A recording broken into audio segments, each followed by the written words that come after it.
Good morning, everyone. It's a great pleasure to be opening today's session on the role of governments, policymakers, and finance in building green infrastructure. This is the latest in our series of events on this topic as part of the OMFIF Sustainable Policy Institute, which we launched in September. We're very pleased to be partnering also with the British Embassy in Madrid on this event. We have a great set of conversations to be had today from the UK, from Spain, and beyond on opportunities for green infrastructure. There is a big emphasis in the recovery to build back better, and green infrastructure is a key asset class in that process. It's a great pleasure to welcome our keynote speaker to give the welcome address today. So we have the Lord Mayor of London, William Russell, who's at the end of September been reappointed to the position of Lord Mayor of London. Congratulations, and also has many years of experience in the asset management industry, also in fintech and innovation. So very, very pleased to welcome you. Over to you. Good morning, everyone, and thank you. It's a pleasure to join you all today. To say the least, the last 12 months have been a challenging time for us all. Every aspect of our daily lives has been interrupted by the COVID-19 pandemic. But as the promise of a vaccine switches from dream to reality, there is renewed focus on the future. As we begin to look forward, we must ask ourselves not only how do we build back the global economy, but how do we build it back better? That question has dominated my discussions over recent months, and there is one answer that has come up time and time again: ESG investing. The COVID-19 pandemic has shown yet again that ESG is not only prudent, but profitable, and one of the best tools available to governments and the market to address social issues, especially climate change. Thinking has accelerated, and more people are now recognizing the importance of sustainable finance. To make sustainable financing a success, every sector of the economy must be involved. A transformation is required in each country, from developed markets to emerging economies to unrated and frontier nations. The UK government already recognized this before the pandemic, announcing the Sustainable Infrastructure Fund at the UK Africa Investment Summit earlier this year, a fantastic opportunity for commercial investors to partner with government.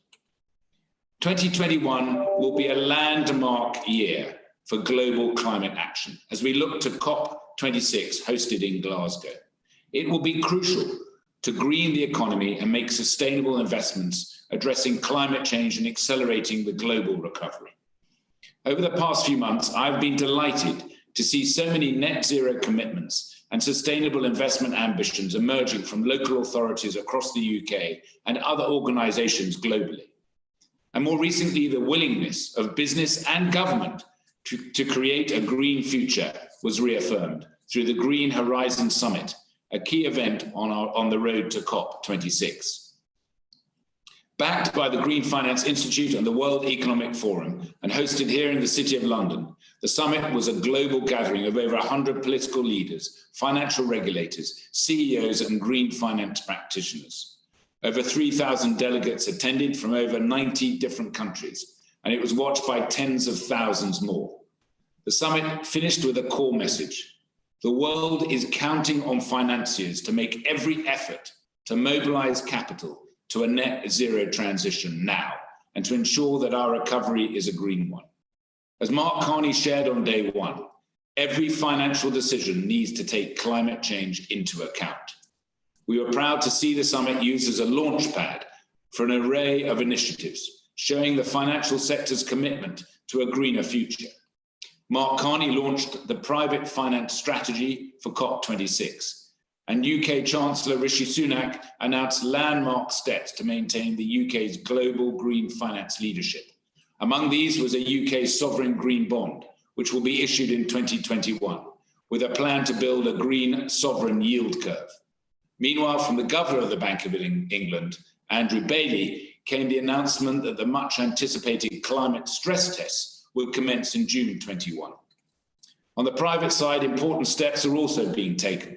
In collaboration with the TCFD, for instance, Generation Investment Management co-founder David Blood released a new report on measuring portfolio alignment with the Paris Agreement, which is an absolute must-read for any asset managers.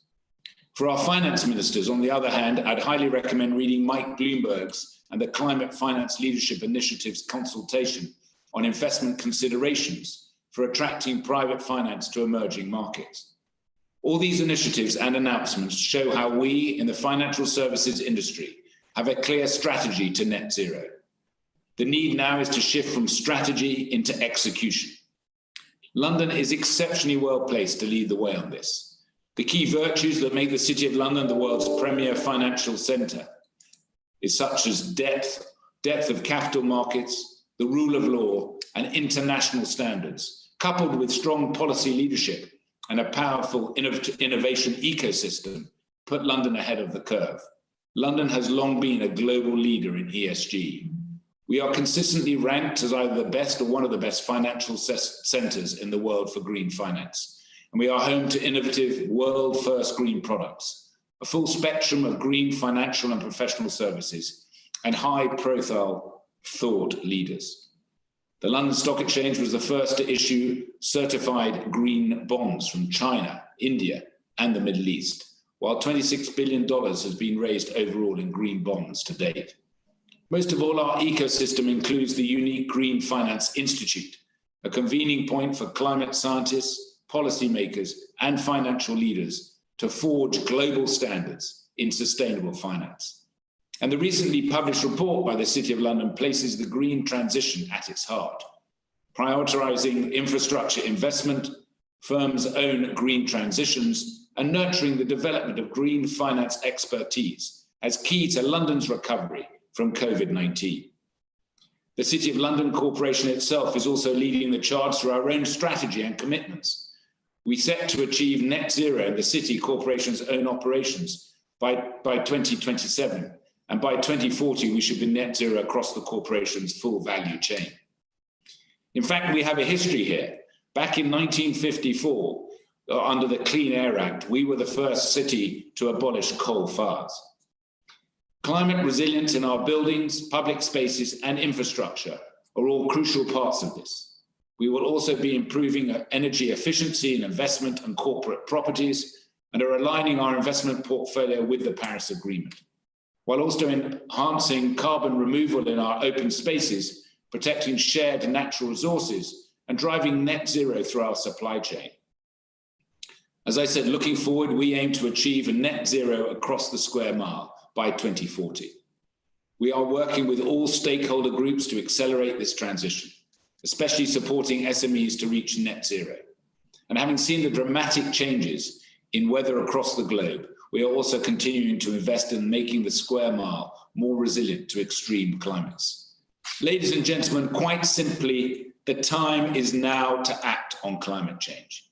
It is the responsibility of every individual and sector to play their part in the transition to net zero.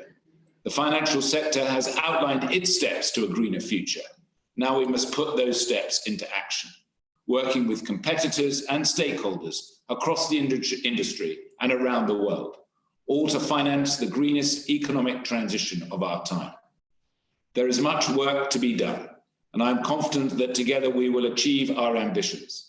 I now call myself the Green Lord Mayor, and instead of the yellow brick road to Glasgow, it's the green brick road to Glasgow. Let us move forward. We have no time to waste. Thank you very much.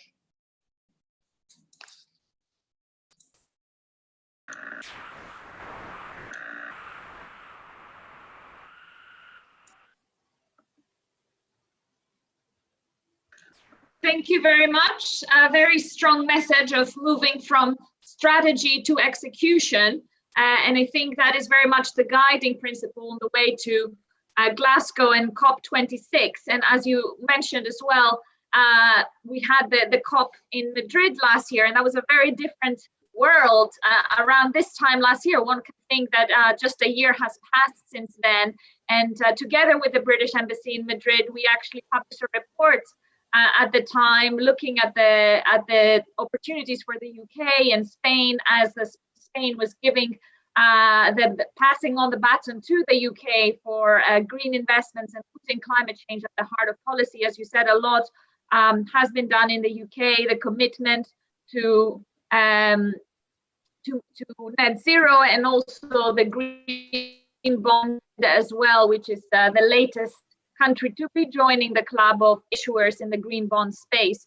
Also, you mentioned that every individual, every actor has to act on climate change. A lot of questions around what should be the balance between governments, the private sector, how can these actors work together, and also what can be the innovation that we can see in the finance side. So I'm very pleased to welcome our first panel to address some of these questions on the role of governments and policymakers in building green infrastructure. So if you can start entering the virtual room, we have Raffaele Della Croce, a senior economist at the OECD and the G20, Raul Rosales, Senior Executive Fellow at the Center for Climate Finance and Investment at Imperial College Business School. Welcome. We have Mike Tehetmeyer, Partner, Capital Markets Technology and Sustainable Finance Leader at EY, and also Matthew Jordan Tang, Director and Head of Sustainable Infrastructure Policy and Project Preparation for the EBRD, the European Bank for Reconstruction and Development. So let me start with you, Matthew. And the EBRD, you recently published your annual transition report, and we've all seen various presentations of that. And the theme of it was the state strikes back, which is quite a kind of big headline there. So we are talking here about the role of governments, of policymakers in green infrastructure. What do you think that balance should be? And also tell us a little bit about the practical kind of examples from BRD's work in various countries, what kind of projects you are seeing, how do you see the green economy transition happening, and also the role of particular sectors within infrastructure, from solar to transport, because there's very different discussions in terms of developed countries, for example, on how they're transitioning, the balance between focusing on mitigation and adaptation when it comes to investments, and some of the more developing or emerging frontier markets that you're operating in as the EBRD. Thank you. Thank you very much, Danae, and let me thank the organizers from OMFIF, the Sustainable Policy Institute. It's a real pleasure to be here representing EBRD and to share the stage with this distinguished panel, and indeed the Lord Mayor, really following on from those excellent comments and remarks. So let me address some of the questions you raised by outlining the approach we take. Focusing on the sustainable infrastructure area, where I'm a director for policy and project preparation. You know, at EBRD, we've always been about projects. We've always been about the leveraging also of forward-thinking policies through our investments. We do about 10 billion euros a year in lending across 400 projects. So you can gather from that we are deeply engaged at the project level, the specific investments. But we recognize that there are huge challenges out there, and indeed, first and foremost, really is this imperative. This imperative to work on the green economy transition. So the bank has been strong in this area for a number of years, but we've just upped the ante. In October, our board approved, with our governor's support, our new updated and more ambitious green economy transition approach, which essentially sets a 50% plus target of all lending that EBRD does going forward. So that will be well over 5 billion euros a year over the next period, and we're extremely happy to push the envelope on the green agenda. As I said, sustainable infrastructure is at the heart of what we do in trying to help meet the SDGs, our client countries, our clients, private and public, and also align with Paris. I think alignment with the Paris Agreement will be a very big topic and theme and focus of work over the next year at EBRD, as well as across the multilateral development banks who are coalescing around this with a joint methodology. So you'll need to watch that space because it's important. I'd like to describe, yes, how much kind of coordination are you seeing? Because Paris is a useful framework because it helps everyone align behind the same goal. But what we hear a lot about sustainable finance is that there's different approaches in different countries. As a bank operating in various jurisdictions, how do you see that? Do you think it's important and Paris is helpful? Yeah. So thank you. I think it's important to understand that there's a lot of discussion that's happening in what I would call the sort of third bucket. There are certainly sectors and types of projects that are clearly Paris aligned. There are others that are on sort of an exclusion list. I mean, for example, EBRD does not lend in coal any longer. And that's kind of quite a consensus across the MDBs, not quite 100%, but getting there. And then there are some sectors, particularly in the transport sector, which are dependent on fossil fuels and have been traditionally, where we're really seeking to improve the way these projects are developed, develop pathways towards alignment. You can think of roads, for example, and the concept of EV-ready roads, hydrogen-ready roads. I mean, what kind of infrastructure, what kind of pre-planning and design needs to go into that? How do you engage with the private sector to make those investments in fast charging infrastructure, for example? So those are the types of areas. In fact, e-mobility is really a key feature of our green economy transition because it is such an important area, and we're doing a lot there to not only finance the infrastructure, the charging, but also fleets, both private and public, for public transport, commercial fleets, and getting the balance of private versus public right. And I think that's really important because there are real areas of private sector investment that need to happen as a complement to the public infrastructure. I'd just like to finish because I know we have a lot of great speakers coming, but another really flagship initiative for us is the EBRD Green Cities framework approach. And we've got 43 cities to date. It centers around green city action plans where there's deep stakeholder engagement to build up a consensus for the long-term, short-term, medium, and long-term goals, building in sort of distilling out what is truly a low-carbon approach for cities going forward. We have an ambition to get to 100 cities by 2023. It's a 2 billion euro framework, one of the largest in the bank. And we really think it's a great way to sort of galvanize support around public support for mayors to push forward with green investments. So I'll stop there and really happy to participate in the panel. Thank you. Very much follow up on in our discussion, and very interesting to hear about cities as well. It is a green city, and I'll move to Raffaele next. And at the OECD, you've published also another report, the Business and Finance Outlook, where you have a focus on sustainable and resilient finance. And you've written there about ESG and institutional investment in infrastructure. So tell us a little bit about that, about how do you see it at the OECD? Matthew just spoke now about having the right balance between the private sector and the complement public investment in infrastructure. How does that align with the OECD's thinking, where you have published a lot about public investment, the importance of fiscal policy and investing in infrastructure as a way to building the recovery? So tell us a little bit your view on that, and also maybe the investor perspective that you're seeing in your conversation of investing in infrastructure specifically. Sure. Thank you, Dana. Thank you for the opportunity to speak today. Definitely the publication you mentioned, the Business and Finance Outlook, was focusing this year on sustainability and resilience in financial markets. And the part I've been covering was very much related to infrastructure and ESG, and the view from investors, the network of investors we monitor and we work with at the OECD. And the starting point of this analysis was the recognition that to deliver quality infrastructure, we need community support and, in other words, the social license to operate. At the same time, there is an investor appetite, very strong, and this is due to ESG sort of recognition, getting more and more there about the importance of preserving value and the risk management of their assets, about their future investment opportunities.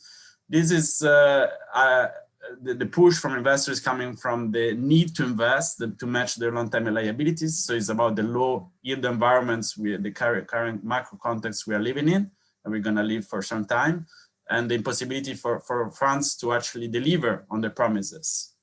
And also on the social pressure that we see from the members of the retirement system themselves.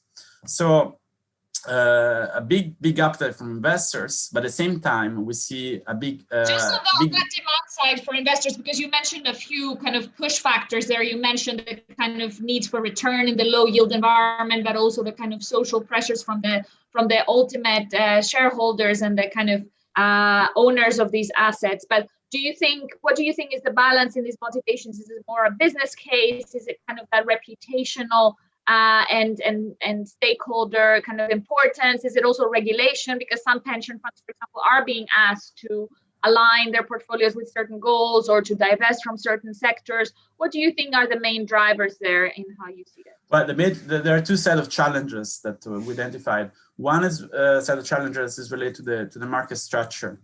And the other one is about the maturity of the ESG as an asset class, as infrastructure as an asset class. On the market structure, there is a misunderstanding about the channels through which investors are accessing infrastructure.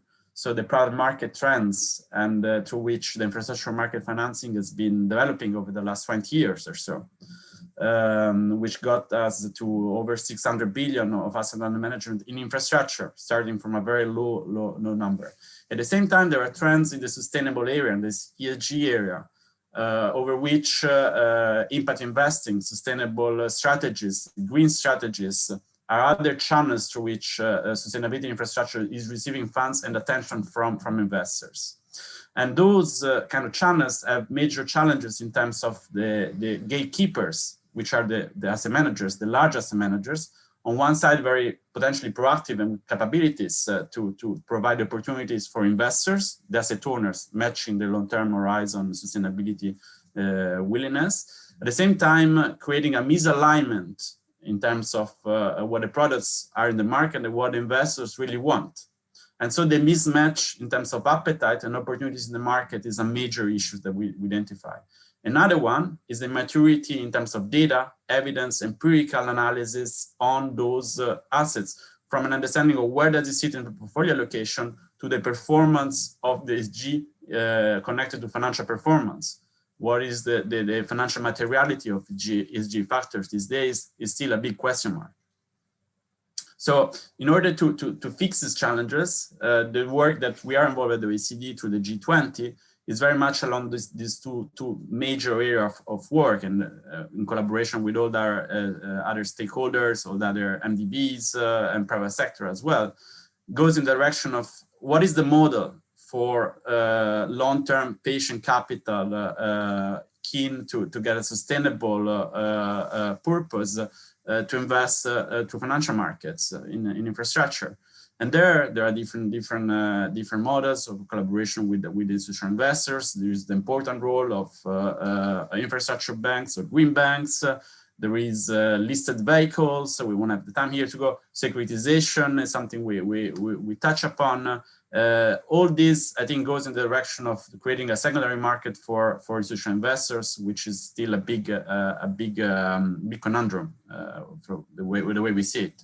The other set of solutions, which are very much related to the G20 and COP opportunity that we see for next year, G20 work, which will be led by Italy, and the COP by the UK in partnership with Italy as well, is on getting more data and evidence out, leveraging the existing data initiatives which are there, G20 or not G20. Regulators have a big role in pushing this, although of course we cannot rely just on them to get to the next stage. Thank you very much, Raffaele, and very important also you raised the importance of data and evidence, and I think that's a good bridge to you, Mike, as well, from EY, to tell us a little bit about how do you see it from a kind of more private sector perspective and the financial services organizations that work with. Raffaele spoke about the financial materiality aspects. How advanced are we in terms of how financial institutions are understanding the risks in their portfolios, measuring them, and also understanding materiality both ways, not just what the climate and ESG factors are doing to their portfolios, but also how they're impacting these factors long term. And in terms of data and evidence, the OMFIF Sustainable Policy Institute, we published together with Refinitiv a report in September looking exactly at that and kind of how developments in technology are allowing us to access data more directly without having to necessarily rely on disclosures from companies themselves. But of course, there is a whole Mark Carney agenda that the Lord Mayor spoke about at the very start as well. And the work of the FSB and the TCFD, we're now seeing a TNFD as well on nature and kind of how that may be aligned. infrastructure. Over to you, how do you see these issues around data, reporting, and understanding reality in financial institutions' portfolios? Thank you, and obviously a pleasure to be here. Excuse me. So, as is always the case, catches you just before you start. So, finance has as Lord Mayor highlighted, plays an absolutely key role in being able to finance projects. So I just want to bring that to life as to why financial services are critical to this. So on the back of the European Union's Green Deal announced in July, EY did some analysis around the projects that need financing and what the potential benefit of those projects are. Because I think that what that will do is help crystallize why financial services and how financial services have a role to play in this, and how disclosures are important, and assessment of the risk. So we looked at 2,000 projects across the 27 member states to look at where they had a sustainability or investment opportunities for a green outcome, and we defined them as shovel ready. So of those 2,000, we identified 1,000 of those that would be ready in the next 2 years, next 24 months, to create some social, environmental, and economic value over that period of time.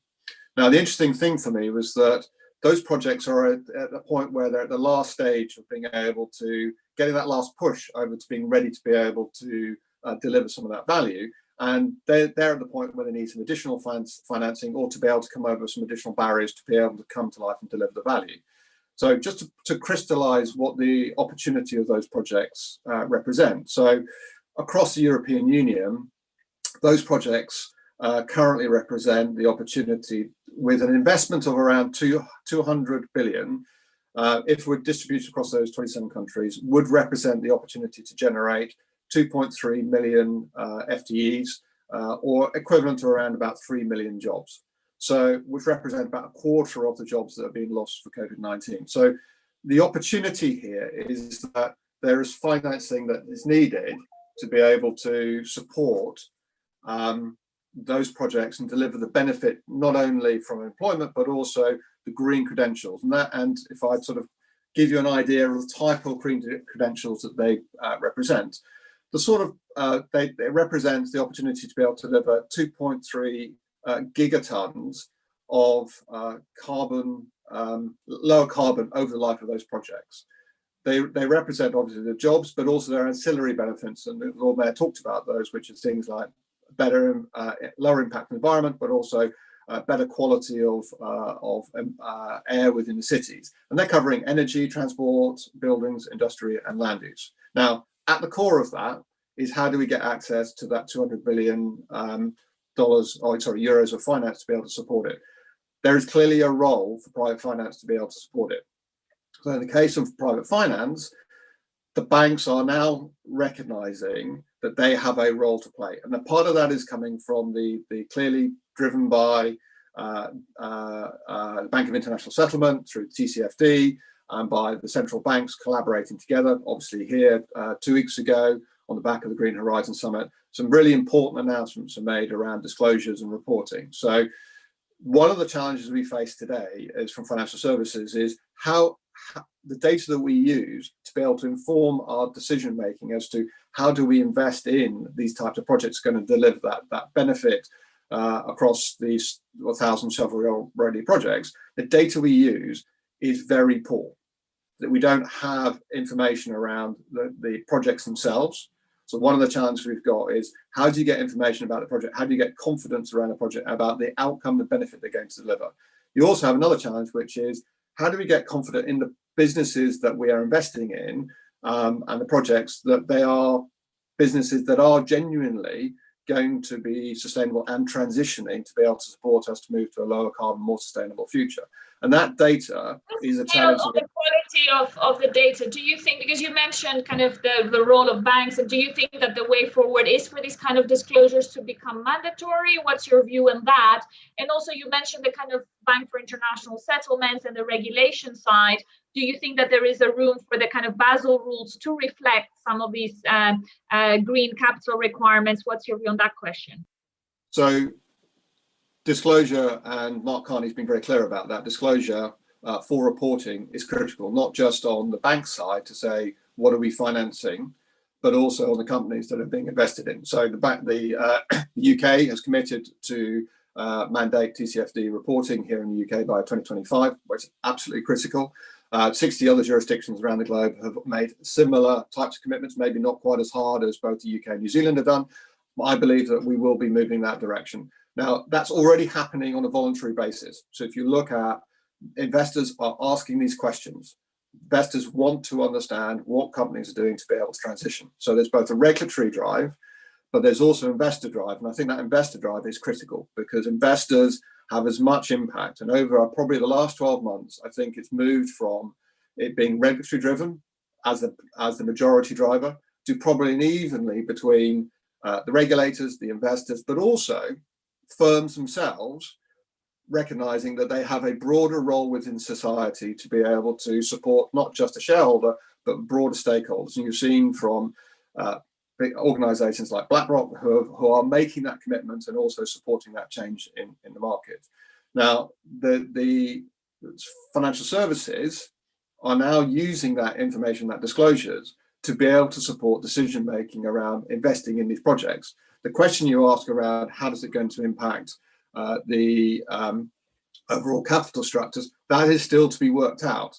But it's very interesting in the conversations I have with chief risk officers and members of risk boards, they're of an opinion that climate risk is going to be something that will become, here in the UK, we've already said it has to become part of your risk framework by the end of next year. We will see that type of risk being embedded in other jurisdictions as well. I hear from risk officers, and I agree with them, that we will be moving to a model where climate risk and carbon specifically in relation to climate risk will become something that is actually treated in the same way that we have credit limits, we will have carbon limits.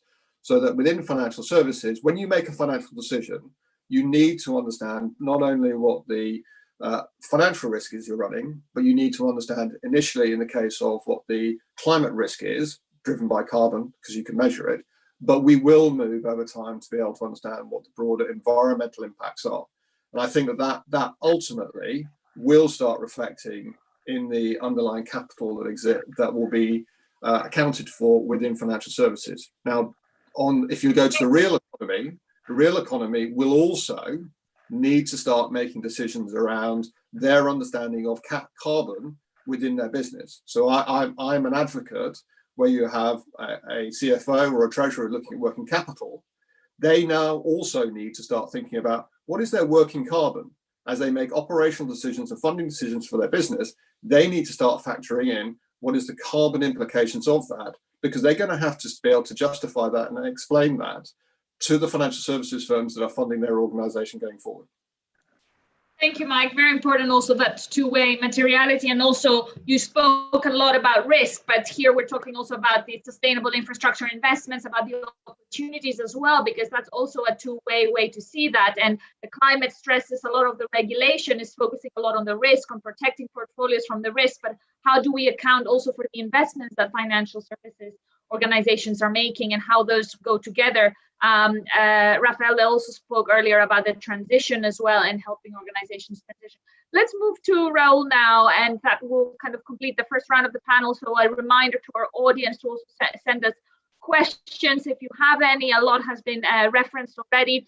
So Raul, welcome as well to the panel. And kind of synthesizing, we've heard from the private sector side, we've heard from international organizations, kind of on your side, more from the academic environment and studying this, how do you reflect on these questions, on the role of governments, but also on kind of financing green infrastructure? What may be the role of finance there, and how do we measure risk, and what role does infrastructure investment play in accounting for that risk?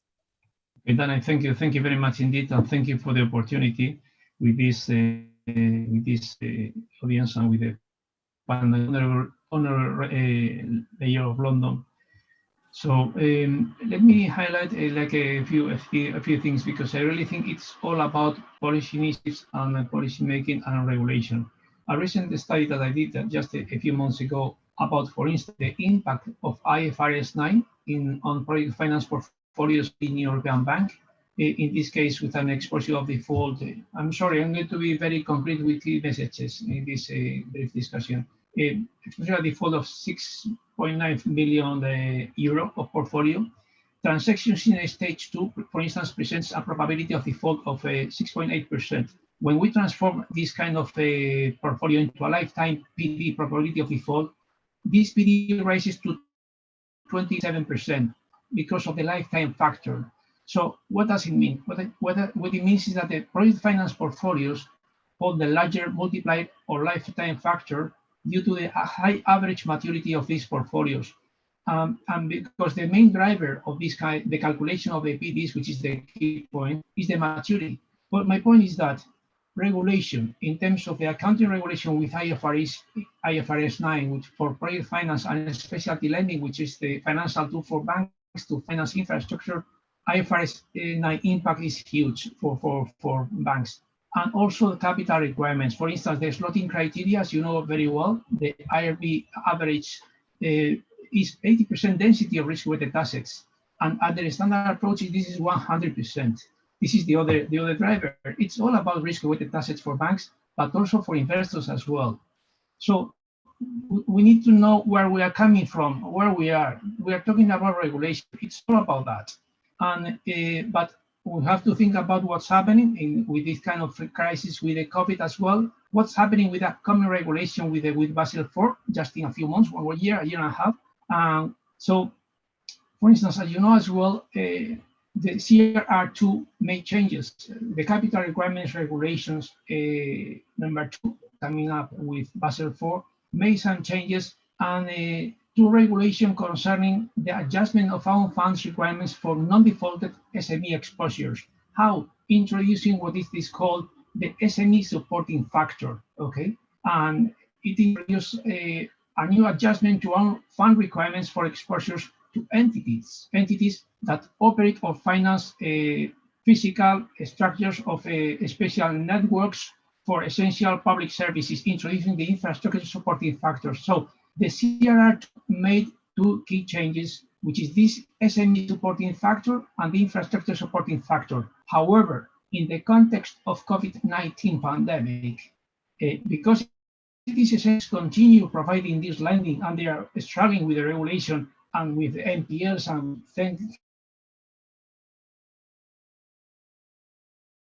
plenty of things that happen, is that this date of up to made changes, they have been advanced. So now these supporting factors of 0.75% is applied to these credit risk exposures for SMEs and specialty lending for transport and energy. These are real and very concrete measures that help to provide the lending to the infrastructure sector.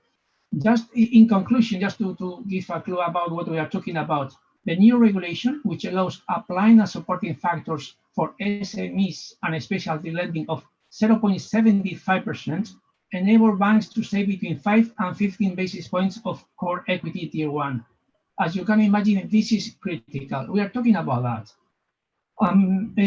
More about, for instance, policy initiatives, capital requirements, because it's, again, I'm sorry, it's all about this. It's about the data, it's about the taxonomy, it's the risk-weighted assets, and it's about capital and capital allocation at the end of the day. I would like to mention 2 very important initiatives coming up in the past 2 years from the European Commission. One was this, that you know as well, this action plan for sustainable growth, financing sustainable growth from 2018. Also the recent one from this kind of policy initiatives related to climate-related financial risks and financial stability from May 2019. In both plans, financing sustainable growth 18 and 19, the Commission explored the feasibility of inclusion of climate-related risk in banks' capital requirements or in the capital requirements framework. It doesn't matter. So this is what they are doing. And the idea of a green supporting factor, which is a risk weight reduction in the prudential framework, as we mentioned before, with this kind of 0.75% for banks' exposures to green assets. Well, this is something that we are working with this right now. One of my suggestions for policy just to ask you a little bit on that, because the argument in kind of introducing a green supporting factor from the regulator's perspective is that we don't have enough evidence to support that green also means free, and another approach maybe to have a brown penalizing factor for brown sectors. At the same time, to have the considerations around supporting sectors in transition that we heard from Matthew and Raffaele earlier.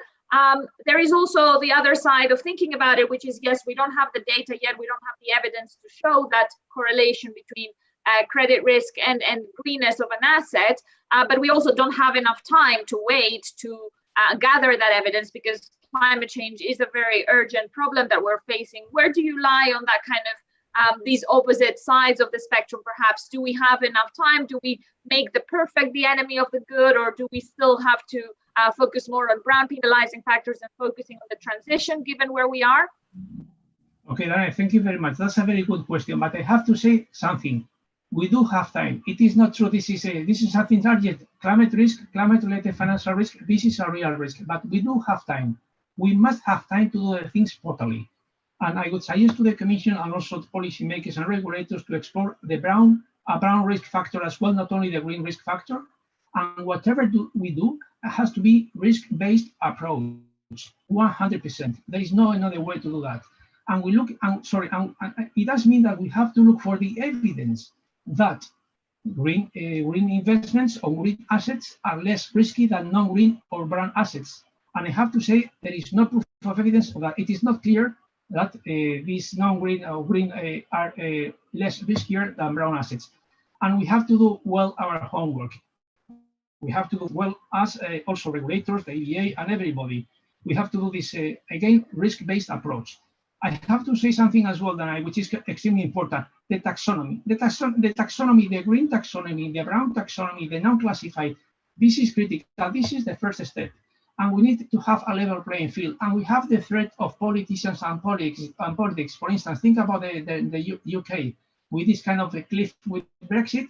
What is the UK with the taxonomy about that? Are they aligned? Are they on the same page with the European Union, the European Commission taxonomy? They must be on the same page. Otherwise, it will be a mess. Why? Because we have to tackle all of us a risk-based approach. That's the point.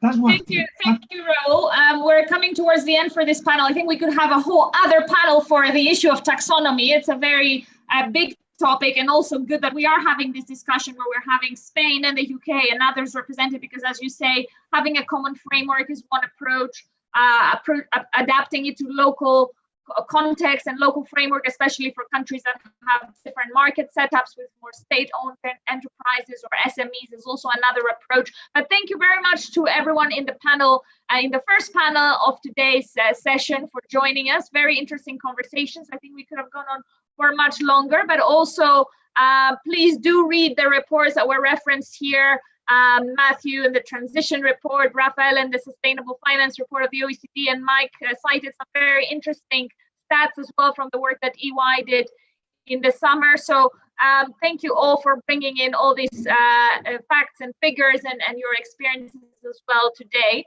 I'd like now to introduce our second panel for focusing more specifically on green infrastructure, the main investment trends and attractiveness. And actually, it's a very good bridge from what Raul was saying just now. So we have 4 panelists: Carlos Sanchez, Director of Climate Resilience Investment at Wills Towers Watson. We have Jose Maria Roldan, Chairman and CEO of the Spanish Banking Association. We have Esteban Abad, Partner at Three Hills Capital Partners, and Felipe Martinez, Board Director for Spain and Mexico at the EBRD. So let's start with you, Felipe, actually. And Raul was speaking just now about the role of standards, the taxonomy. So it would be good to kind of see how you, as a supranational development bank, issuers in your universe who are approaching this, and how you're seeing the kind of filling the gap with green energy, green innovation funding, and also setting standards when you're operating across various jurisdictions. Well, thank you for this question, Dana, and thank you for your invitation to be today here. I think for supranationals, there has been an ongoing debate. We started this market in issuing green references back in 2007, and we have tried to adapt ourselves so as to crowd in as much as possible private finance, because it is needed. I mean, sovereigns and supranationals do not have enough firepower to fill the gap. And at the same time, be an active player and to lead by example in different opportunities. Our key task now, and bridging with what Raúl was saying, was leading by example, maybe not just in innovating new references, which is what we have done in the past, but probably in risk management. This is a way ahead that is opening up, and where we will have to lead in good practices to the private sector, probably engaging with the results of the Taskforce for Financial Climate Disclosure and how we apply it to our balance sheets. And I would say there are other parts in terms of leading by example where we can be key in unlocking the private sector.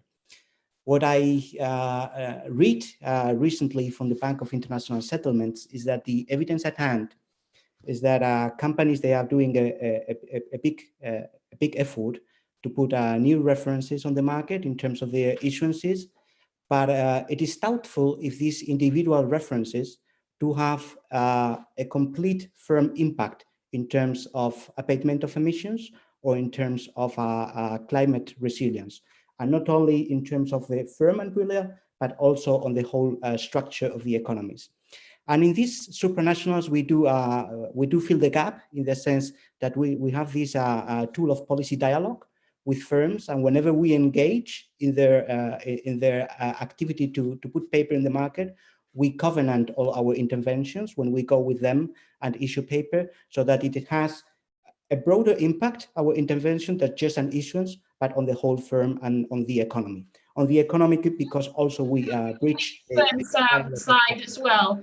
Because what we hear a lot from the investment community and the asset owners is that there is still not enough supply. I mean, you were the EIB and others were kind of the first to enter that market with green bond issuances over 10 years ago now, but still it's a very small part of the market. So how do you go about increasing the pipeline, increasing the supply? Kind of what do you see the main barriers to doing that from an issuer's perspective when you think about enhancing infrastructure as an asset class or issuing more fixed income products in that side? Because is it that there is not enough projects? It's hard to find the pipeline behind it to back, for example, the issuance of bonds that are focused on that? Is it that the regulations are not there? Because demand is not really an issue. Everyone wants to buy sustainable bonds, and especially from supranationals and development banks, they are in very, very hot demand. So why are we not seeing enough supply? Well, in a sense, you know, there is a gap there that it is very difficult with public funds to fill in. Our best effort is to learn by doing. So we do have issuances in the size of our balance sheet, and if we want to grow bigger, our key impact has to be in making projects bankable. And making projects bankable means allowing countries and operators in the countries interested in developing infrastructure projects that are bankable in the sense that have the technology, for instance, that provides useful data that to meet traffic data or peak load information that makes projects more amenable to market interest. And that's our key role in policy dialogue. With Spain and Mexico. And in Mexico, they have this Proyectos Mexico for infrastructure projects, this website where you can see exactly what infrastructure projects are in the pipeline. We've worked very closely with the Banco de Mexico on this, and they are quite a good example for the rest of the world on that. So that may be a way to kind of produce a pipeline. How do you see something like that working in Europe? We are here talking about the UK and Spain, and there is huge infrastructure needs, not as much as in emerging markets, of course, but still kind of upgrading infrastructure networks. How do you see that experience from Mexico, perhaps something that we can learn from? I think it is perfectly exportable. Obviously, the EBRD doesn't invest in Mexico. We are well of this development. And I think this is the critical game changer that supranationals can provide in countries that are recipient of these private funds to construct infrastructure. In building the gap in these terms of information, in these terms of giving chips that are interesting for private investors. Yeah. Great, thank you very much. Let's move to you, Carlos, next. So it would be great to hear from you on the initiatives that you've been working on, the Coalition for Climate Resilient Investment, and how do you see from the investors' perspective? We also had a question from the audience on kind of what are the returns for investors in this sector? How do you see that kind of discussion happening in your experience so far? Thank you very much, Dana, and thank you everyone for the invitation. Fantastic discussion so far. I hope I can really contribute to what has been a really good flow. So to your question, and actually I think that point about the return or the return, a risk-adjusted return profile that we have for certain types of investment is a critical one, and it's at the heart of this Coalition for Climate Resilient Investment. Basically, this is a coalition that brings the leadership of the global private finance industry in a commitment to advance practical solutions that allows us to better integrate or better price physical climate risk in investment decision making, and of course with a primary focus on infrastructure and real assets. So basically, the way that we interpret or put in practice this mandate is to have different working groups. So we have one working group, and actually I think that the conversation has strongly resonated with that, is working with governments, and is working with governments to facilitate how they can better understand what are the top priority projects in a given jurisdiction, in a given time horizon, where the most economic and social value is protected from physical climate risk in that given time horizon. So in other words, helping them make the economic case to invest in resilience. How many units of economic and social value every unit invested is generating? That is, of course, very different from the question from investors about the risk-adjusted return. And that is where we have a different working group, where what we are doing is advancing a framework for an agreed upon standards for the integration of climate risk data into the different lines and the different columns contained within a valuation, an asset valuation model. So basically, really going and tackling the key considerations that really affect free cash flows from an investment standpoint, and that ranges from revenue projections, so how macroeconomic consideration and indicators are going to be affected and therefore impacting directly, as in lesser revenue, but also indirectly, as in the underlying assumptions for the discounting of future cash flows. Engineering considerations from a pure CapEx, OpEx standpoint. And then we got to the heart of this question. And I really liked how every contribution has really been pointed to the same direction. That is, we need to find a perfect proven correlation of integration of climate risk with credit quality consideration, because that is the needle that at the end of the day is going to move the whole narrative. And I agree that there are challenges, and data is at the heart of any challenge, particularly in physical climate risk, where we really depend on a relatively accurate projection on how certain hazards are going to grow in terms of incidence, in terms of frequency and severity, and how those are going to translate into my cash flow model. So that is a tremendous challenge, but there are many advancements that really allows us to be quite optimistic. I just wanted to bring a one key consideration that is even before everything that I said, that is, what is the driver for action and involvement from now 63 institutions adding to 10 trillion in assets? And of course, there is a strong commitment from a pure, let's say, ESG perspective to really be supportive to global efforts. But then there is also a consideration about what is perceived to be a valuation risk, and that is, there is a recognition that given the fantastic progress in regulatory initiatives, and I think that there's been a fantastic outlining of the key initiatives there, but given that progress, given the progress that rating agencies are making in recognizing and better integrating these considerations, and given the growth in analytics, there is both a concern and an interest in how asset valuation practices may change in the near future without necessarily one having to suffer a climatic impact. So there is a very keen interest to take this as an opportunity to position portfolios and balance sheets ahead of that potential correction in the pricing of assets. So Dana, let me stop there if you had any follow-up question. Yeah, no, actually, just to follow up, because you mentioned the kind of lack of predictability with physical risk and how we can integrate that in the analysis. How do you see the balance between preparing for physical risk and transition risk? Because perhaps with transition risk, there is a little bit more predictability because regulation is something that we can plan ahead, a kind of change in prices. And there is clearly a trade-off between the two, because the faster we transition, the kind of lower the physical risk likelihood is, but kind of it can be also a question of financial instability if you do it too quickly. So how do we find the balance between these two? That would be one question, and kind of how we can account for transition risk as well, because it's all well to say we need to align investments in the private sector, but at the same time, a very quicker way to act, maybe to just for governments to regulate and change prices, can be a way to introduce higher levels of transition risk, but ultimately lower physical risks sooner. Absolutely great question, Dana. And in essence is the same answer. So basically, transition risk and physical climate risk are completely different animals. For transition risk or mitigation, we have well understood risk return profiles. For resilience, it's not about a revenue stream, it's about protecting cash flows, and it's about avoiding costs. So it's very, very challenging to, at this initial stage, I mean, in the mid and long run, we certainly need to bring them together. But at this stage, physical climate risk we consider that are more acutely mispriced.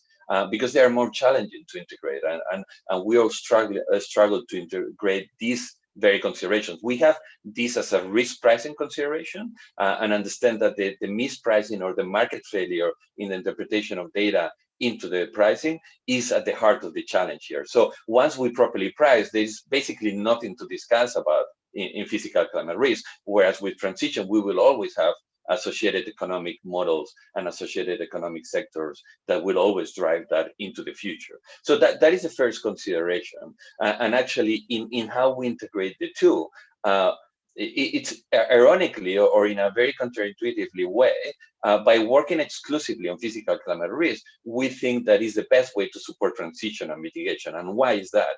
Because we believe that one of the reasons why the mitigation global agenda or transition risk agenda has not taken its absolute full potential speed is because we are still struggling to visualize how inviable certain futures are from a physical impact standpoint. And we believe that by supporting the global climate agenda in that regard, to really put in a price tag to say, no, we are not saying that you can be resilient in any future state of the world. We are saying that you can be resilient in a state of the world that combines a very aggressive mitigation and transition risk agenda. So again, we believe that by working exclusively on physical climate risk is how we help the most on transition risk in that regard. But in the future, again, and to finalize, it is absolutely true that the two need to go hand in hand, because of course, we cannot just make certain highly polluting sectors or infrastructure types to be resilient and therefore viable into the long run.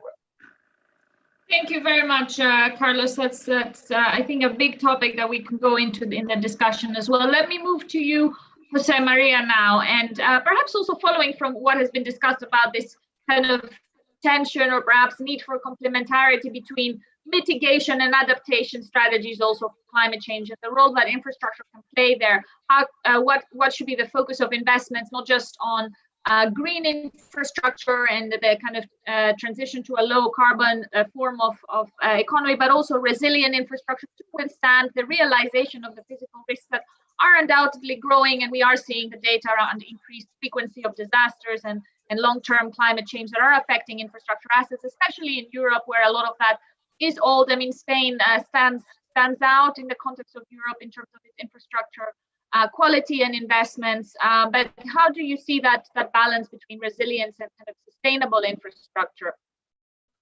Thank you very much. It's a pleasure really to be here. And maybe before I start, I have to say that COP26 will be an enormous opportunity for the UK to make progress. For us, COP25, which came out the blue, as a, almost by chance. It was an extraordinary, opportunity to accelerate and to move faster. As I always say, in 1 month we achieved something in terms of moving the Spanish banking sector forward that would have taken normally 2 years of dialogue. So it's an enormous opportunity, and yes, I remember in that little tent in the conference center last year, Jose Maria, where we met, and you had this signing with all the banks. It was all over the TV. It was this wouldn't have happened otherwise. Yeah, I mean, United Nations, UNFI, tell us that we are one of the few banking sectors that, as a whole, as a banking sector, has taken this type of, very clear compromise of the sustainability agenda objectives. So that's something that was achieved because of COP25, very clearly. But let me now turn to your question. I think that someone before said that we are learning by doing. I think that we are all learning by doing, and one of the problems that we have is that things are accelerating very fast. Everybody's moving in an incredible speed, right now. I mean, COP25 was 1 year ago. I cannot think that it was just 1 year ago, because it looks like a decade. Also because in COVID times, time goes, is lower than in normal times. So that's a fact of life now. But in terms of progress, we are making a lot of progress. And there, we need, to think very fast and to have clarity of what are we trying to achieve. And here, one of the things that worry me of late, I would say, is that we are talking a lot about, green infrastructures, which is fundamental. But within the concept of green infrastructure, we should also include, resilient infrastructures. And let me be very clear, we are now, we have now a greater chance to succeed in terms of fighting against climate change that we had 1 year ago. Very clearly, we are making progress. But the second message is that doesn't matter how fast we go, the reality is that we are going to deal with some, physical risk coming from climate change. We are in a mitigating scenario. We are not in a scenario of stopping climate change. We are in a scenario of mitigating the impact that climate change is going to have. And climate change is going to occur. We cannot avoid that. And in that respect, and I think that that's a lot of the things that we are discussing is in the hands of governments, because they need to give clarity. And one of the things that we need to understand better, is not just to having, green infrastructures, but also resilient infrastructures that can cope with the challenges that we are going to have in terms of impact of climate change in the next decade. Do you think we're doing enough there? For example, when you look at Spain, kind of what analysis has been done in terms of these are the risks that we are going to face, this is how we are adapting our infrastructure for it, and how do you see that happening? I think that we need to pay a greater attention to resilience. I think that we are more on analyzing, what type of projects, public infrastructure, private projects that can help in terms of fighting against climate change, but we also need to think about, what type of infrastructure we need. We are talking about energy grid, but also we are talking about water distribution, for instance. It's another area that is extremely relevant going forward because of the physical impact of climate change. How can we make those infrastructure more resilient to the impact of climate change is something that we need to do a better job, frankly speaking. But I think that it has to be governments, not just the Spanish government, European governments, the US now that is joining, the group again. I think that we need to pay attention to that because that's an element that is extremely relevant going forward.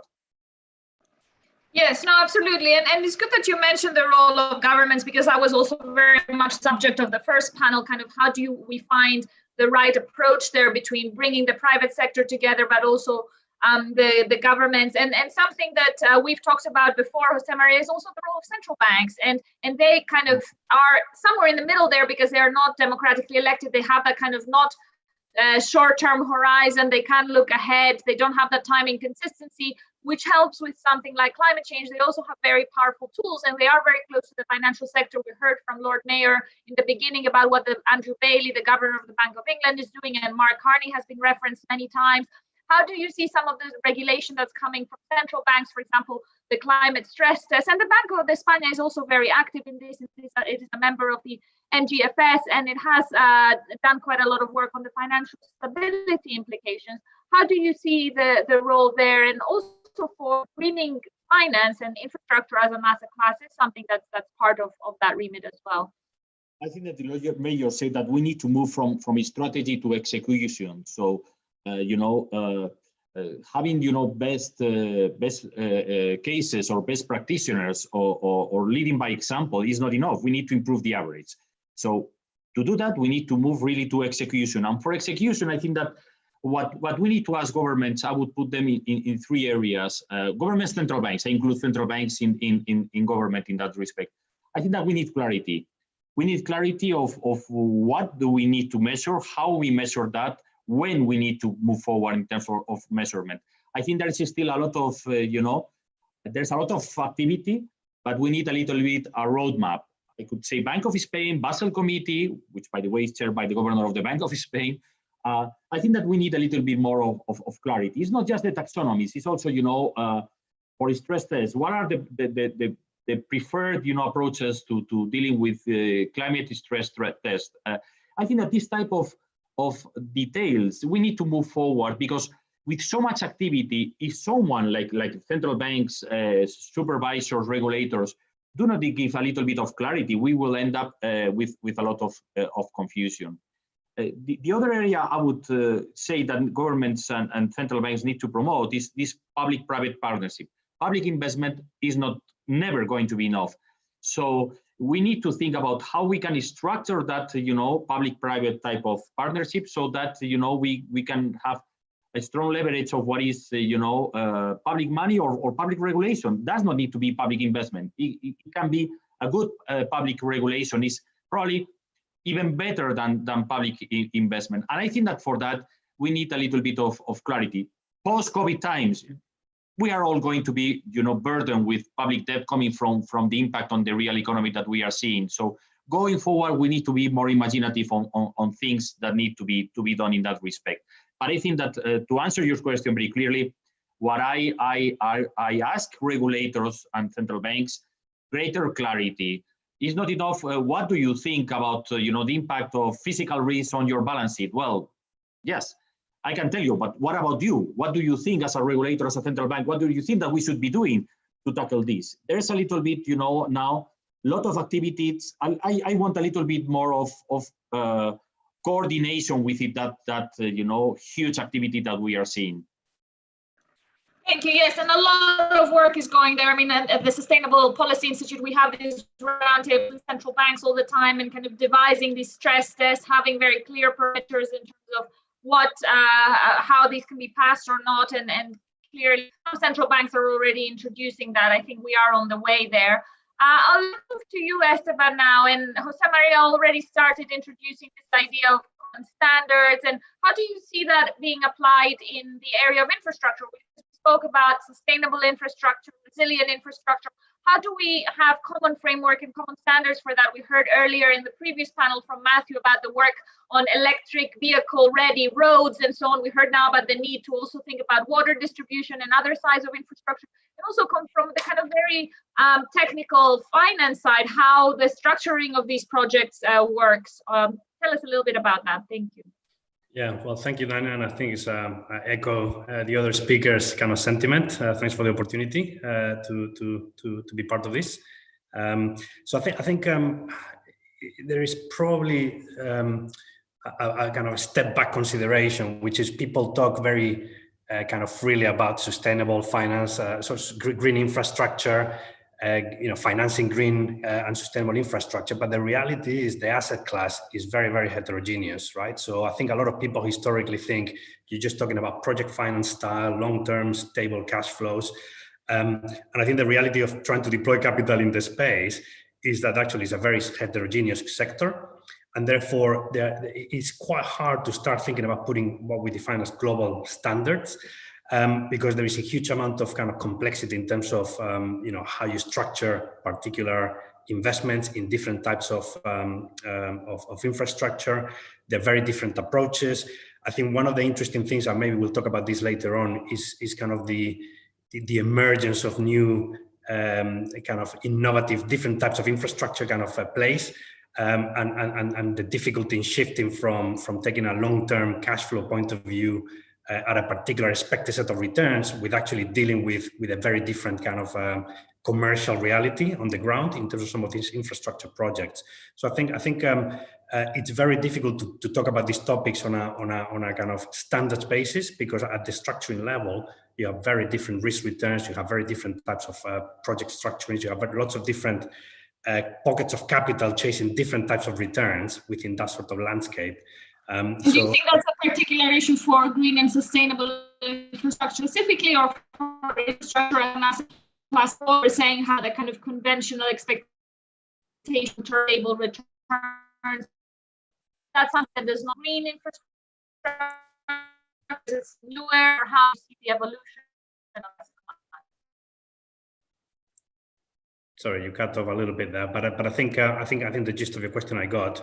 So I think it's a broader question for infrastructure as an asset class, but I think the emergence of new technologies and new green asset classes is bringing some of that complexity, because there's been a journey from again what I refer to as steady non-merchant risk kind of cash flows that people would associate with traditional infrastructure projects to something that's actually quite different. So when you put the layer of green infrastructure and you add the layer of innovation that we've seen in the market, you bring additional complexity to what historically a lot of people have said in the past. Well, infrastructure projects, there's some basic parameters that you think about, and once you work within those parameters, you can very quickly address or assess what level of capital and what capital providers you can go to. I think the landscape today is very, very different, and therefore it's a lot harder to create that sort of kind of homogeneous set of standards and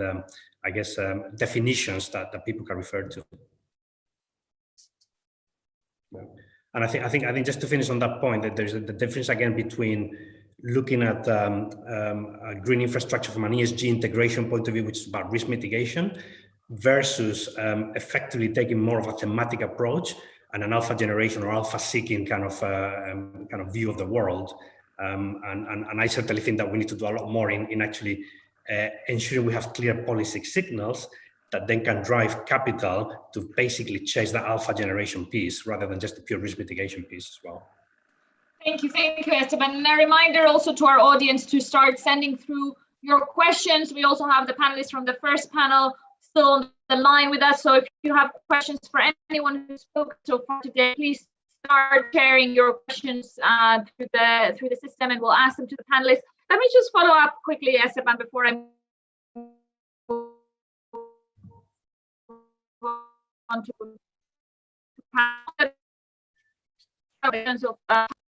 sorry, did I cut off again? Yeah, sorry, I couldn't hear you there. I don't know if it was me or you, but if you could repeat the question, that'd be great. Okay, let me just stop my video just in case it's slowing things down. But yeah, it would be great to follow up on the discussion we had with Jose Maria as well on the importance of public-private partnerships and kind of where do you stand on that? Because how can these two pockets of capital interact? What is the role of the private sector? This was also the theme of the first panel. Where do you see the balance there? Yeah, I think it's a very interesting question. And from my point of view, I think the role of public capital, the role of public involvement has to come through two areas. One we've discussed, I think, at length in the panel today, which is around the policy signals. So investors trying to make long-term investment decisions need a reasonably clear kind of policy framework, and policy signals are very, very important. I think in the last 12 months, actually, we were talking about the development and the progress we made since COP25.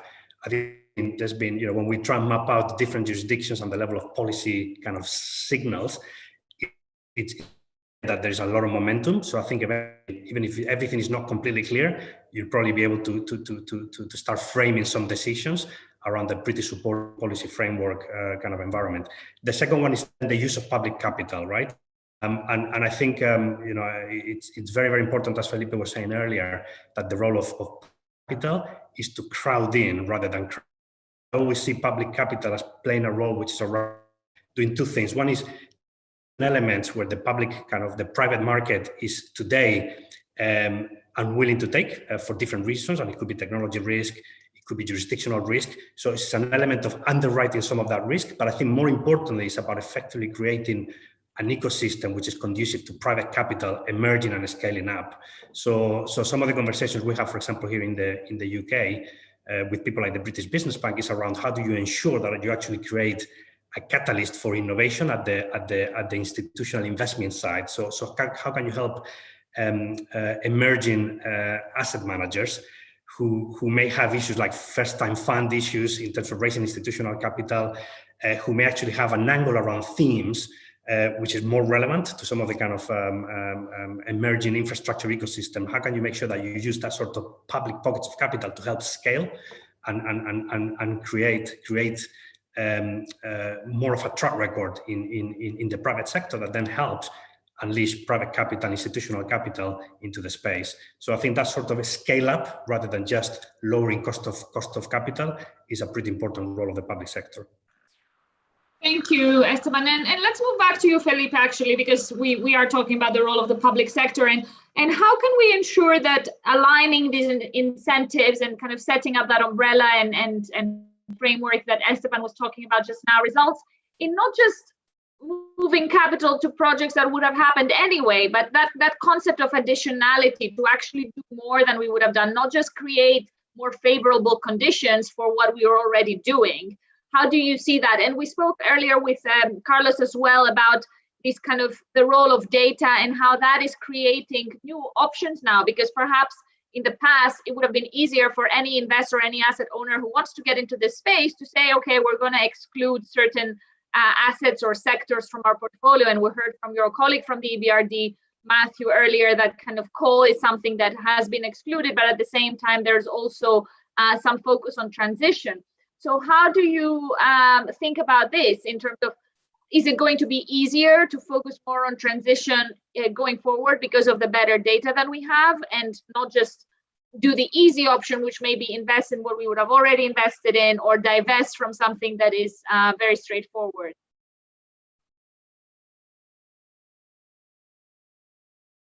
You are on mute. Just unmuting myself. Thank you for this excellent question. I mean, it is at our heart in EBRD because we were born as a private sector development bank, and we are every day struggling with additionality. But it is a tense equilibrium that we try to maintain every day. How do we deal with this in practice? What we usually are at the forefront of innovation in terms of financial products, which is something that previous speakers also brought to the table. I mean, this makes us on the safe side that whenever we are opening markets, we are being additional. We don't usually participate whenever we are financing infrastructures, not only with our supranationals, but we try to crowd in the private sector. So we put ourselves a limit in the intervention whenever we finance infrastructure projects.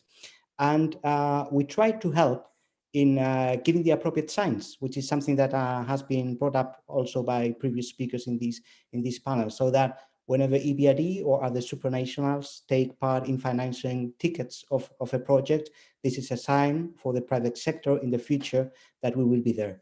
This is obviously very tricky, and it is very complex. We see that day to day also to the process of coordinating all of us as supranationals in the green agenda, because we are doing our best in offering standards in terms of green impact of our projects, in terms of measuring Paris alignment, which is something that the EBRD, which with other supranationals, is working tough now. And you know, there is a balance there in respecting what every supranational thinks about sustainability and resilience for the future, and also of the pressing need that the private sector is asking us to give the lead and to offer some kind of common framework whereby everybody could have a benchmark of what is resilience, what is environmental impact. And to what extent do you think, you mentioned you're working with other supranationals that work perhaps in very different contexts, different continents, to what extent do you think we should aim to have more consistency of these frameworks and these standards, and to what extent do you think they should be adapted more to local context? Because is complete consistency the aim here, or should we also take account of some nuances that different markets have perhaps? And as EBRD, where you operate in very different kinds of countries, how do you see that in practice and in the different countries that you work with? It is pretty tricky I would say in two senses. First, because there is a pressing need, and we heard that this today. So it is not about avoiding, but it is more about building better and building resilient infrastructure. So it is excellent if we can coordinate, but if not, and in the way of coordinating, we should go ahead and do our best with the toolkit that we already have in place.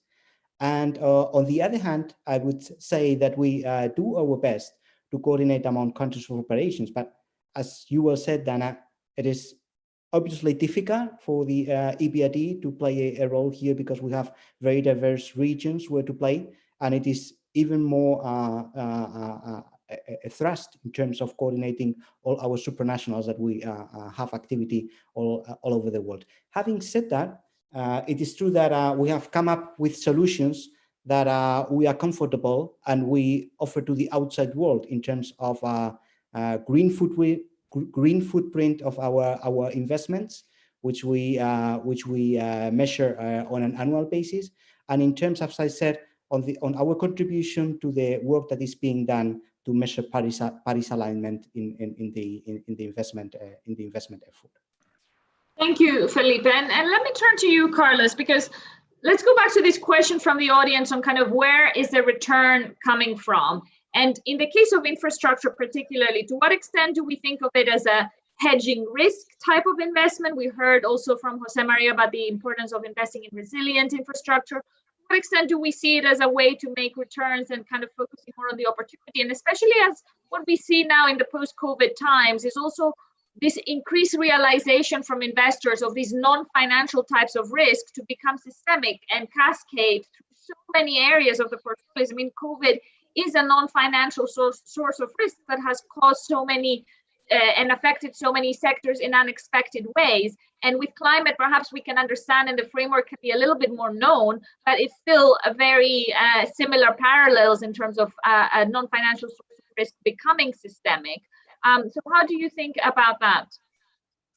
Thank you, and great question. So let me cover two blocks there, because I think that the systemic risk consideration is quite an important one and a standalone.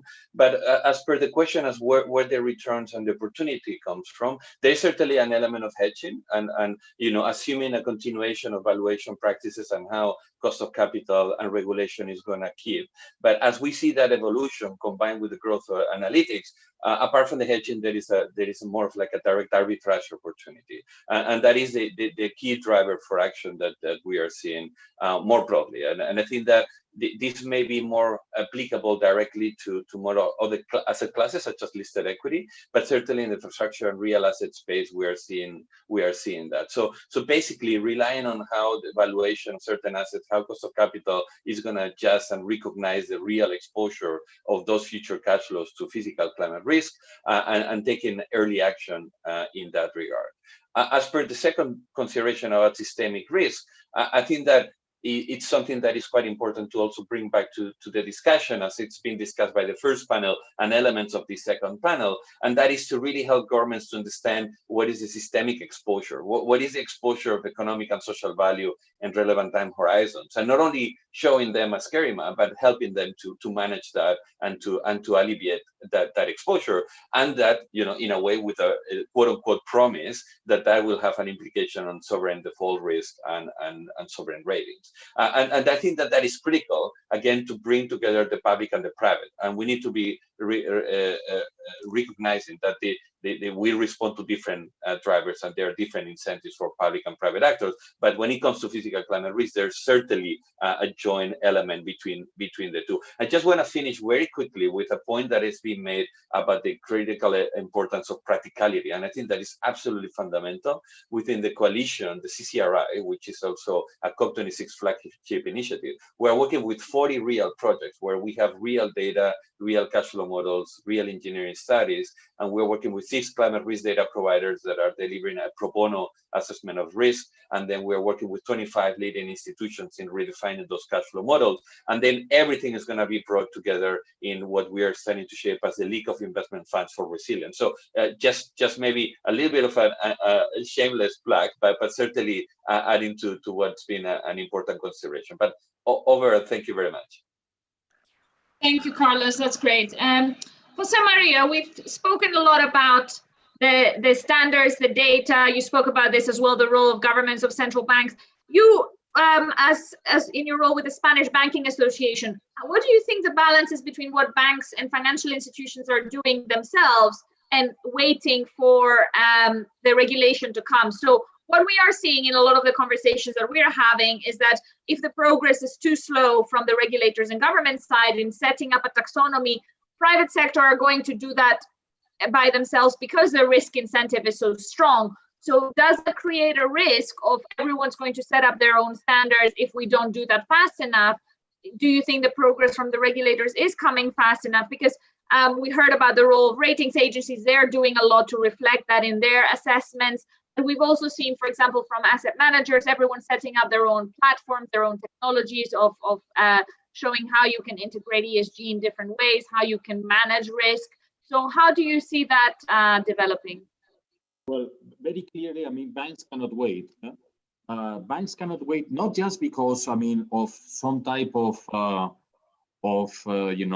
superior objective that they have, it's because, if you don't move soon, you are going to be out of business soon as well. So for us, it's very clear. It's not a question of trying to comply with nice international standards. It's about surviving as a bank. So we cannot wait. That's the first message. Second message, you're right. I mean, what is the risk? That we are making so much progress that I fear a little bit that we may end up with all types of standards. I don't think that the problem right now is, for instance, on the area of disclosure is greenwashing. I don't think that the problem is greenwashing. I think that the problem is that you have very heterogeneous disclosure terms, by banks or between a bank and an insurance company and a pension fund and an asset manager. I think that is really the risk. The risk is heterogeneity of approaches.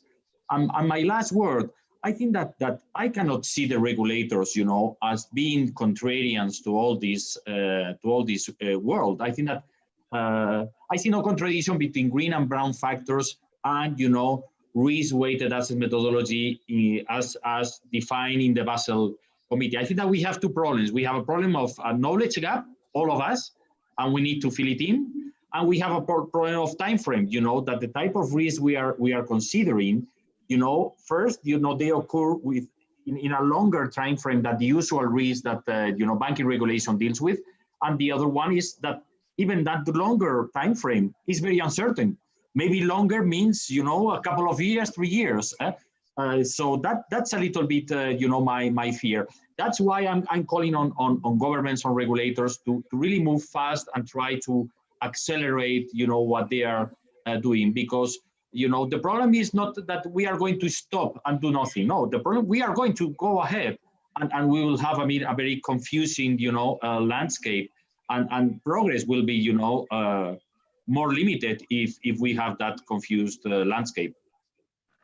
Thank you. And we have 15 minutes left for this panel. So I'm now going to invite the panel one as well to join to answer all the audience's question. But one question for you to stay with you, Jose Maria, actually, is on the upcoming green bond that Spain will be issuing. I don't know how closely involved you've been with that. We've heard from Lord Mayor earlier about the UK's plans for a green bond issuance. How involved have you been in this? What do you expect to happen? What are the challenges that have been as part of that? It's Spain entering this group of countries issuing sovereign green bonds in terms of defining the pipeline and also execution. I think that the key element there for a government green bond or for a private green bond is traceability of use of resources. I think that is the key element. If you ask me, I started my life as a public sector economist, specialized in the public sector. So for me, I mean, the challenge for the public sector is that in principle, all government debt, is there to finance, the gap between government revenues and expenditures. And the challenge for all of us, which is traceability, is going to be even greater for government. So we talk about greenwashing. That's a risk for the private sector. That's also a risk for the government sector. And I think that they need to be very clear on disclosure of information, on traceability of uses, so that nobody has a doubt that what you are doing is really up to the standards that you are committed to. I think that's the key element for me. Thank you. Okay, let's ask a question from the audience then to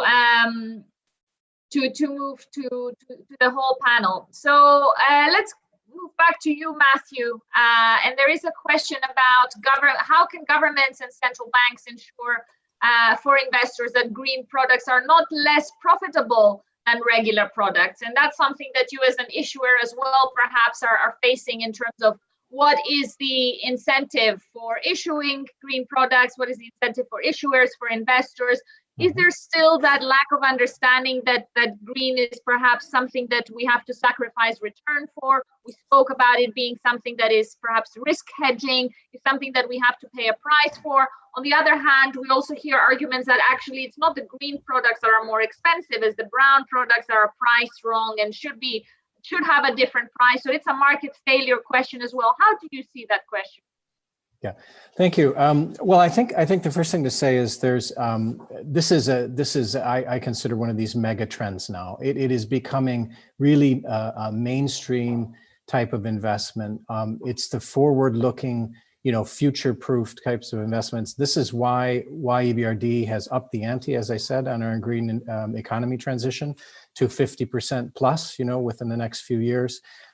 I would say, I just wanted to quickly comment, I think there needs to be more robustness in the market with regard to sustainable infrastructure indicators. And we're working actually with other MDBs on a consolidated set to provide some thought leadership around this.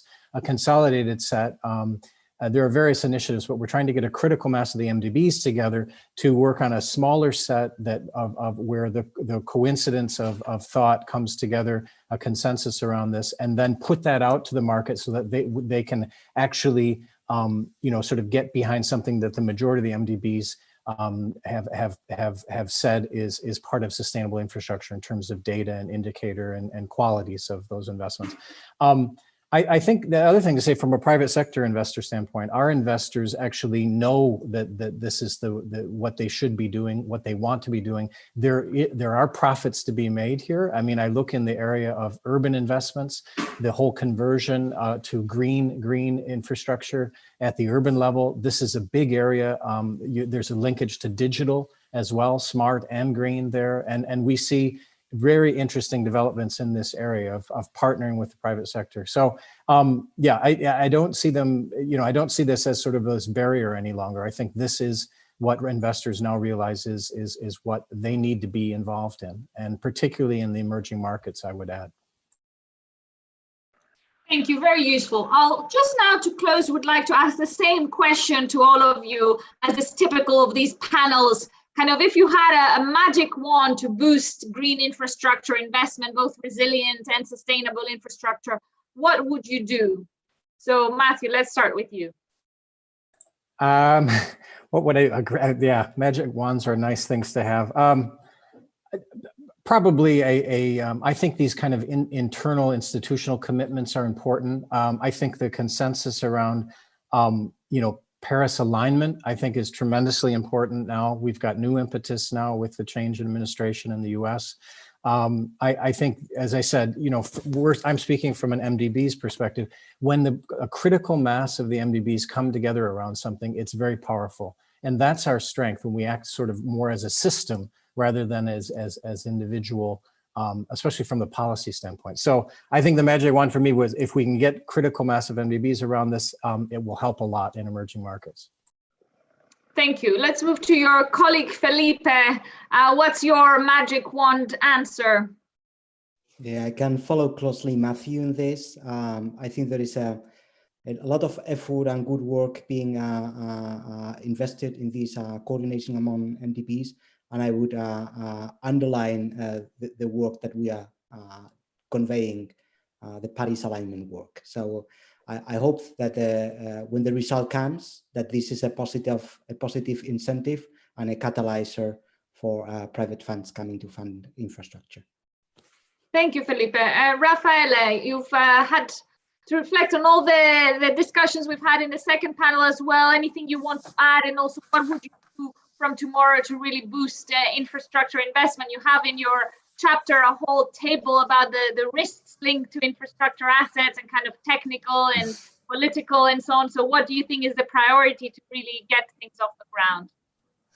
I think if I can use the magic wand twice, if you allow me, briefly, I would say two priorities. One is bringing a new approach to infrastructure investment, which means a systemic approach, life cycle, long-term horizon. This is needed on the public sector side and the private sector side, linking sustainability and resilience. If you do that, the alignment gets much closer between investors, private sector, and public sector in the first place.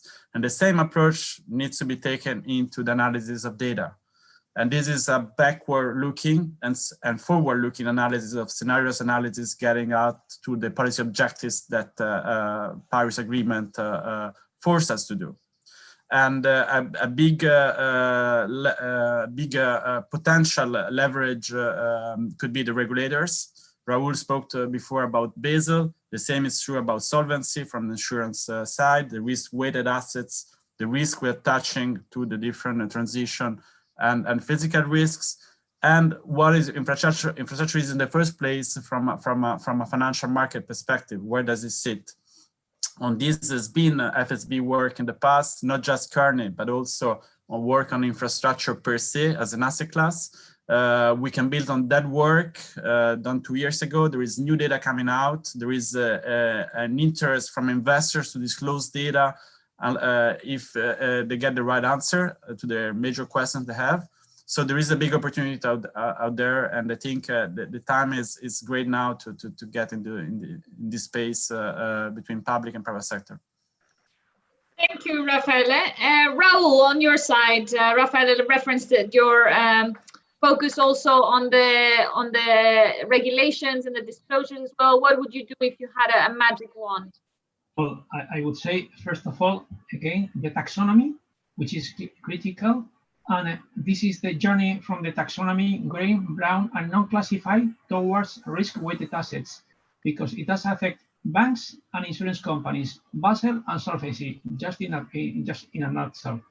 Secondly, as an urgent measure as well for regulators to improve the current framework of securitization for significant risk transfer, and also the current SDS framework, standardized, transparent.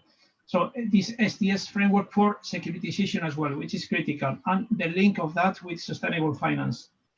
That's what I would say without doubt. And finally, that I really think the sustainable finance agenda from a regulatory point of view has to be driven by the market, not by the politics. Thank you, Raul. What's your view on this, Jose Maria, and what would you do?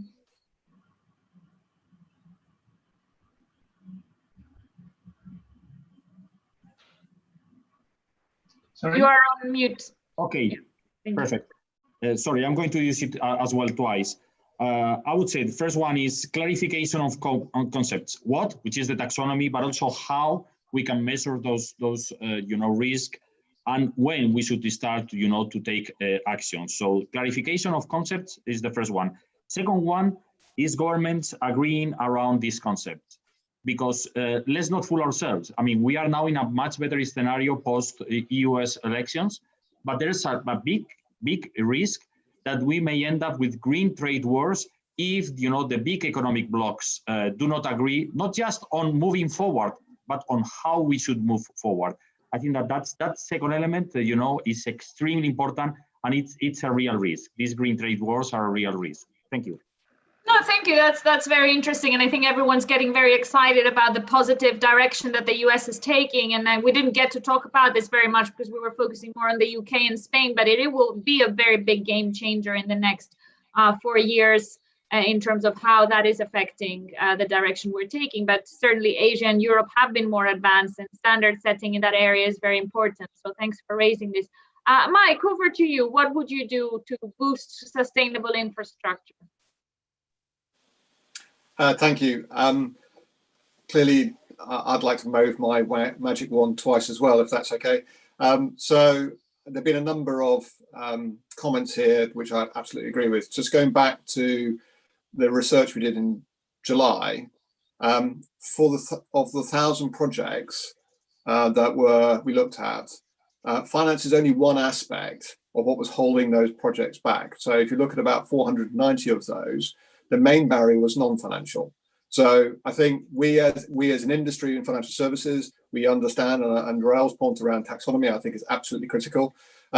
We need to address the regulatory and the policy environment to be able to provide an environment that is conducive to the type of investment to be able to support this. There is an awareness and understanding that this is important, but also I think we need to provide an environment that is encouraging the type of investment that's required. And then my second magic wand then goes back to transparency. So if we encourage through a taxonomy, through the ability for organizations to have some predictability and clarity as to how they report, and that the consumers of that have a clear understanding of what they are consuming and how that data is being put together, that is key. One of the challenges we've got, I think that we now have roughly one for every day of the year, a different standard for reporting around ESG. I think there are around about 360 different standards for reporting. That's not sustainable. So the work we're doing with WEF and the other accounting firms and with the Bank of America is critical, because that provides a standard that we as consumers of that for financial services, but also for people who are providing those disclosures, have a standard that they can start working to. That has to be the way that we move forward. That's the magic wand, to get consistency, simplicity, and consistency across the different sectors and across the different geographies. Great, thank you. Esteban. Oh, hi. So I've got also a couple of themes. So the first one is just around getting, as an investor, and thinking both short-term and long-term, is getting very clear kind of policy signals. And that's primarily around pricing externalities. And I think the way I look at this is, if you have clear policy signals, you're going to be able to achieve two things. On the one side is drive long-term capital to support long-term projects. And then on the other side is have policy signals in terms of supporting emerging managers to channel private capital and facilitate scaling private capital to emerging infrastructure technologies. So I think the whole innovation piece around the supply chain of sustainable infrastructure is going to be pretty critical. So match long-term capital with long-term investors through long-term clear policy signals, and effectively encourage the growth of emerging managers to basically cater for the more innovative technologies that have a slightly different risk profile. Great, thank you. Long-term is the key word of the day. Carlos, last but not least. Thank you very much. And let me first endorse everything that has been said. Absolutely fantastic wish list. So I'm only going to add one, and kind of also resonated with a lot of that has been said about transparency and consistency. But on the climate risk analytics side, I think that it would be fantastic that, without being too naive in hoping to eliminate uncertainty, but that we squeeze that a range of uncertainty that is making the interpretation of climate risk data so challenging in terms of cash flow modeling. And for that, there is an element of transparency, agreement of open source considerations that to some players is a little bit of a sensitive, but only we have that agreed upon a consistent approach to analytics, we can then progress into the proper integration. But I will leave it there just in the interest of time. But thank you very much. Great, thank you very much, Carlos, and thank you, everyone. We've covered a lot of ground today. Some key takeaways. We know COVID has sharpened our awareness that we are so vulnerable to non-financial sources of risk. Investing for that, understanding both the physical and the transition risks, how to manage them, how we can invest not just in sustainable future, but also in resilience against some of these risks is very important. We've spoken about the role of governments and regulators in setting standards and creating common frameworks, but also in setting an environment for the private sector to also complement what is doing. Infrastructure is an asset class that requires very long-term vision, requires scale. Public sector has a big role to play there, but at the same time, you need to bring the private sector and private finance along the way. Transparency, standards, disclosures have been words that have been repeated again and again in our discussion today, and a lot of work has gone into this. Thank you very much to all of you. I'd now like to hand over for closing remarks to His Excellency the Ambassador of the UK to Spain, Hugh Elliott, who has been ambassador since 2019, following a long career at the FCO here in the UK, in the communication side, in focusing on Europe. We last met in December at the COP, and so much has changed since then, as we've heard throughout the discussion today. So thank you very much for joining us and for hosting this event with us. Hello, Danae. It's very nice to be with you. I hope you can hear me okay. Yes. Yep. Great. Well, look, thank you so much, first of all, to all the participants. Of course, I'm grateful to the Lord Mayor for opening up today, but I've been listening to quite a lot of this conversation, and I'm incredibly impressed by the engagement and the expertise of all the participants in the panels. And to be quite honest, my brain's hurting a little bit, because this is clearly a very complex as well as a vital area. Now, just to start off, I suppose, and you've all been sort of sitting looking at a screen for quite a long time, so I won't go on for long at all. Rest assured, this will be fairly brief. But to reiterate, thanks very much, everybody. Great panel discussions, great chairing, if I may say, Danae, moderating. You did an absolutely superb job, and I might also add that perhaps we need a bit more gender diversity in some of the voices we have talking about this. But I thought you did an absolutely brilliant job and helped me, as did all the panelists, understand some of the big challenges that we've got here. And the proximity, you'd expect me to say this as a bilateral ambassador, I suppose, but the proximity of the relationships between our two countries, but our two economies, just makes us natural partners to be talking about and driving this debate. And the UK last year, topped the list of foreign direct investment flows into Spain at 4.9 billion. The UK has long been at the top of the list of Spanish foreign investment. I won't go into all the bilateral statistics, you know it pretty well, but just to say that our relationship is incredibly close. When you add to that the proximities of our COP25 and COP26, not quite as close as we'd hope, but almost as close, then I think we've got a huge amount in common. It's clearly a complex area, as you've just summed up there, Danae. The range of different things that need to be resolved rapidly, the clarity that needs to be brought to this agenda, is fascinating to hear the different ideas, thoughts, all the different proposals from the magic wand that has been waved on this and that final part of the discussion. And I think there are several things that are actually playing to our advantage here. First would be the fact that this is moving very fast. As Jose Maria, I think you said, the COP25 was an incredible catalyst for action within Spain. And I think COP26 absolutely is being the same for us. And maybe it's an advantage that is extending to a 2-year period in which the entire large amounts of the public sector system in the UK is thinking about all the issues around the challenges of climate change and green finance absolutely central to the list. You've heard the Lord Mayor talk about the UK's sovereign green bond. We're talking about the possibilities for Spain. We've got a mandate for large companies and financial services to report impact on climate by 2025. And we absolutely take on board the need for a new green taxonomy, which several of you have highlighted. I